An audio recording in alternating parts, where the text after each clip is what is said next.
Moscow के concert hall पर दहशतगर्द हमले में अमवात 115 हो गई। 145 अफराद जख्मी, तमाम हमलावर पकड़े गए। दहशतगर्दों को यूक्रेन फरार होते हुए गिरफ्तार किया गया। रूसी सदर का दावा, कल यौम शौक का ऐलान। गजा में सिहनी दहशतगर्दी इमदाद की तकसीम के दौरान फायरिंग से 7 जानें ले ली। 24 घंटों में मजीद 72 अफराद शहीद, 114 जख्मी। ऐवान सदर में आला सिविल एजाजात तकसीम करने की तकरीब। सदर मुमलिकत आसिफ जरदारी ने एजाजात तकसीम किए।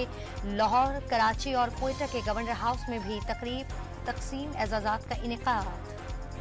यौम पाकिस्तान के मौके पर परेड ग्राउंड में शानदार परेड, अस्करी कुव्वत का बेमिसाल मुजाहिरा। जंगी जहाजों के करतब से फिजा में मुख्तलिफ रंग बिखर गए। सकाफती प्रोग्राम भी पेश। दिन का आगाज तोपों की सलामी से हुआ।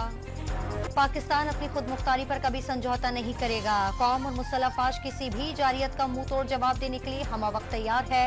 सदर आसिफ अली जरदारी का यौम पाकिस्तान की परेड से खिताब। और पेशावर में वर्सिक रोड मैत्रा के करीब जायदाद के तनाजे पर मुसल्लह तसादुम में 3 अफराद जाँ बहार। फायरिंग से 2 अफराद जख्मी भी हुए।